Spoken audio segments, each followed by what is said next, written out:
Have you ever walked away from a conversation with someone, smiling, nodding, thanking them for their kindness, and then felt a strange unease settle in your chest on the drive home? Nothing they said was wrong. Nothing they did could be pointed to as cruel. And yet, something in you felt smaller than it did an hour before. Maybe you tried to shake it off. Maybe you told yourself you were overthinking it, that the conversation had gone fine, that you were just tired or in a strange mood. But the feeling lingered anyway, quiet and stubborn, refusing to be explained away. I've noticed this feeling shows up far more often than people admit, and it almost never gets a name. We call it being too sensitive. We call it reading into things. We tell ourselves we're being ungrateful for not simply accepting the kindness at face value. But I think there is something real happening underneath, something your instincts picked up on long before your conscious mind could catch up, and I want to spend the next few minutes showing it to you. There is a particular kind of person who has built an entire identity around appearing kind, while using that appearance as a tool rather than living it as a value. I am not talking about people who are occasionally short-tempered or having a bad day. I'm talking about a pattern, a way of moving through the world where niceness is not an expression of care, but a performance designed to manage how others see them, and more importantly, to manage what others give them in return. Picture him for a moment. He's the man everyone describes as such a sweetheart. He remembers your birthday. He compliments your haircut before anyone else notices it. He's the first to offer help when there's a group project, a move, a favor that needs doing. People speak well of him at parties he hasn't even attended. And yet, if you ask the people closest to him, the ones who have spent real time alone with him, something else comes through. A tightness, a sense that his kindness always seems to arrive with a price tag attached, even if nobody can say exactly what that price is. This is where psychology gives us a useful lens, because what looks like generosity on the surface is often something psychologists describe as image management, or more specifically, a pattern rooted in what's sometimes called covert narcissism, or in milder, everyday forms, simple approval seeking that has hardened into habit. The behavior is not about you. It was never really about you. It is about maintaining a self-image that depends entirely on external validation, and kindness happens to be the most socially acceptable currency for buying that validation. He is not pretending because he is evil. He is pretending because somewhere along the way, he learned that being seen as good felt safer and more rewarding than actually being good when no one was watching. There's an important distinction worth making here, one that keeps this conversation from sliding into something unfair. Most people perform kindness sometimes. Most of us have smiled through gritted teeth, complimented something we didn't actually like, or said happy to help when we weren't, in fact, happy about it at all. That's not what we're describing. What separates an occasional social performance from a genuine pattern is consistency and motive. Does the kindness disappear the second it stops being useful? Does it require an audience to exist at all? Does it come with an invisible invoice attached? Those are the questions that turn an isolated moment into a real psychological pattern worth understanding. You may already be picturing someone specific right now. A coworker who only helps when the boss is in the room. A friend who is warm in public and cold in private texts. A family member whose generosity always seems to come up in conversation, repeated, referenced, used as leverage later. This is more common than most people realize, and once you start noticing the pattern, you start seeing it everywhere, which brings us to the real question worth asking. How do you actually tell the difference between someone who is kind and someone who has simply learned to perform kindness convincingly? Over the next several minutes, I want to walk you through the signs that separate the two, moving from the ones that are easiest to spot in everyday life to the ones buried much deeper, the ones that explain not just what this person does, but why they became this way in the first place. We'll start with something you can probably picture immediately, a behavior you've likely seen in someone you know without ever quite naming it. Then we'll move into something quieter, harder to catch, a pattern that hides inside generosity itself. And by the end, we'll arrive somewhere much further back, in the kind of childhood moments that quietly built this entire way of moving through the world. By the time we get there, you may find yourself thinking less about other people and more about a few specific moments in your own life that suddenly make a lot more sense. Let's start with something almost everyone has experienced but rarely names. The first sign is that his kindness changes depending on who is watching. I have sat across from people like this in meetings, in family dinners, in casual coffee catch-ups, and the pattern is always the same once you know to look for it. He is warm, attentive, almost theatrically generous when there is an audience, when there are witnesses who will go on to describe him as thoughtful. But the moment the audience disappears, so does the warmth. He sits quietly when no one important is around. He stops asking how your day was. The eye contact, the enthusiasm, the little gestures, they were never really about connection. They were about being observed, being kind. Psychologists call this audience-dependent behavior, and it's one of the clearest markers separating authentic empathy from performed empathy, because real kindness does not require an audience to exist. Think about the version of this you've probably seen in a workplace. There's the colleague who praises your work loudly in the team meeting, who makes sure the manager hears him say, "Great job on that presentation," and who somehow manages to mention your name in front of leadership exactly when it benefits him to look like a team player. But send him a message at 9 at night asking for help with something urgent, something no one else will see, and the reply comes slowly, if it comes at all. The kindness was never really for you. It was a performance staged for whoever held influence over his reputation. And the strange part is, he probably doesn't experience this as calculated. To him, it feels natural, automatic, because the habit of being kind for an audience has been running so long it no longer registers as a choice. You may have experienced this firsthand with someone who treated you beautifully at a party and then went cold the second you were alone together, leaving you wondering if you had imagined the whole thing. Maybe you brushed it off as him being tired, or distracted, or simply different one-on-one. But notice how often that explanation gets recycled. Notice how many times you've made an excuse for someone whose warmth seemed to depend entirely on who else was in the room. This naturally leads to a second, quieter pattern, one that's harder to catch because it hides inside something that looks like generosity itself. That pattern is keeping score.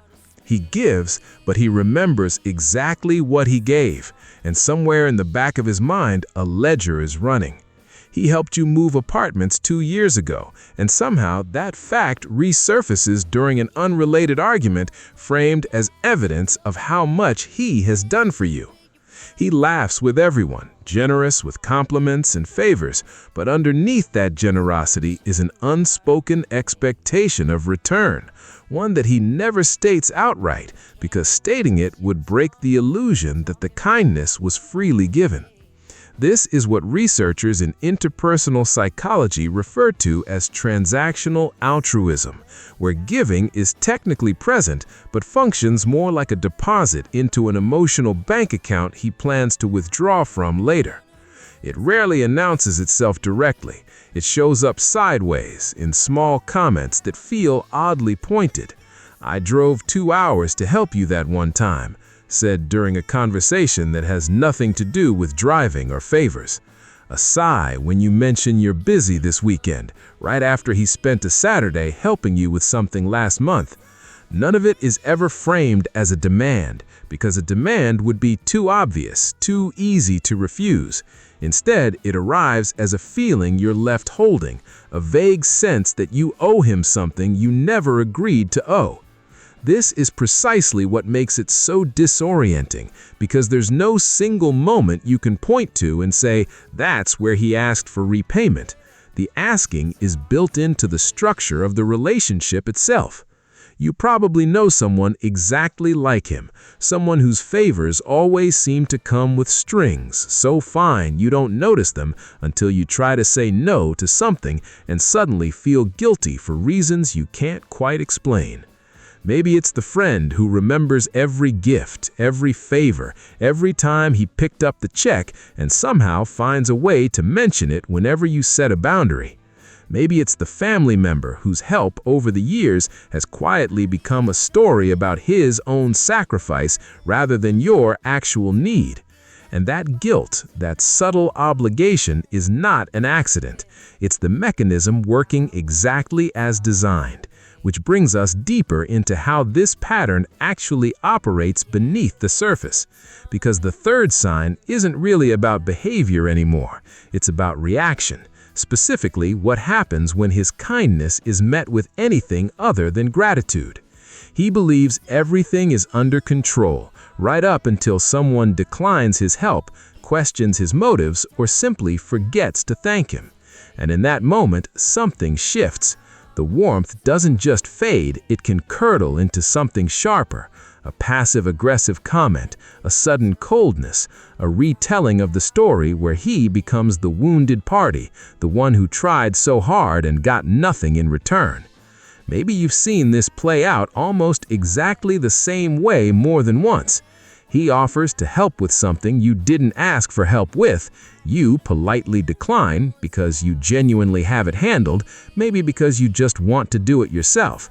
And instead of an easy, no worries, there's a flicker of something else, a tightening around the eyes, a slightly clipped, fine, I was just trying to help.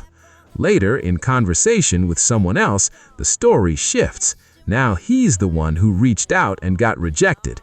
Now he's the one who tried so hard and was met with coldness. The facts haven't changed, but the framing has, because his self-image as the nice one requires the story to end with him as generous and you as somehow lacking in gratitude. This reaction reveals what was underneath the niceness all along, a deep, often unconscious need for his self-worth to be reflected back to him by other people's approval. Psychologists sometimes describe this as fragile self-esteem masked by pro-social behavior, where the kindness was never really unconditional because his sense of self was never stable enough to give anything without expecting something back, even if that something was just admiration. This is the moment you start to see that what looked like generosity was actually a kind of insurance policy, one he took out on his own self-image, and you were simply the policy's collateral. This is where the pattern stops being about etiquette or social style and starts revealing something much older, something formed long before he ever learned to perform kindness as an adult. Because beneath all of it, the audience dependence, the quiet scorekeeping, the fragile reaction to anything less than gratitude, there is usually a much earlier story. Many people who develop this pattern grew up in environments where love or attention felt conditional, where being good was the price of being noticed at all. Maybe he grew up with a parent who praised him only when he performed, who withdrew warmth the moment he showed anger, sadness, or need. Maybe somewhere very early he learned that the safest version of himself was the agreeable one, the helpful one, the one who never caused trouble. A child who learns this doesn't grow out of it automatically just because he turns 40 or 60. He simply gets better at performing it, more polished, more socially fluent, until the performance is so seamless that even he can no longer tell where the role ends and the real person begins. He learned early that genuine emotional needs were inconvenient, even unsafe to express, but being helpful, agreeable, and likable earned him a kind of safety. Over time, the performance stopped feeling like a performance to him. It became the only self he knew how to be. This doesn't excuse the impact his behavior has on the people around him, but it does explain why this pattern is so persistent and so difficult to call out directly. Because confronting him with it doesn't just challenge a behavior, it threatens the entire identity he built to survive, feeling unseen or unworthy in the first place. In a strange way, the niceness was never dishonest in his own mind. It was armor. And armor, once worn long enough, starts to feel like skin. So where does that leave you, the person on the other side of all this? Maybe it leaves you thinking about a specific relationship, replaying interactions that always left you a little confused about your own reactions. Maybe it's a parent whose love always seemed to arrive with conditions you couldn't quite name as a child. Maybe it's a partner whose attentiveness in public never matched the silence at home. Maybe, if you're being honest with yourself, it's a moment from your own life when you offered help you didn't really want to give, smiled when you didn't feel like smiling, and felt quietly resentful when no one noticed the effort it cost you. I'm not asking you to diagnose anyone or to start labeling people in your life. What I am asking is something quieter. The next time someone's kindness feels just slightly off, notice that feeling instead of dismissing it. Your discomfort is often picking up on something real, even when you can't immediately explain why. Our minds are remarkably good at sensing inconsistency long before we can articulate it in words, and that uneasy feeling after an interaction that should have felt good is rarely random. And maybe the more important question isn't about them at all, but about whether you've ever found yourself performing kindness the same way, giving not because you wanted to, but because some part of you needed to be seen as good. There's another piece of this picture we haven't touched yet, something about why certain people become magnets for this kind of behavior in the first place, almost as if they're chosen for it. Why is it that some people seem to attract one performer of kindness after another, while others rarely encounter this pattern at all?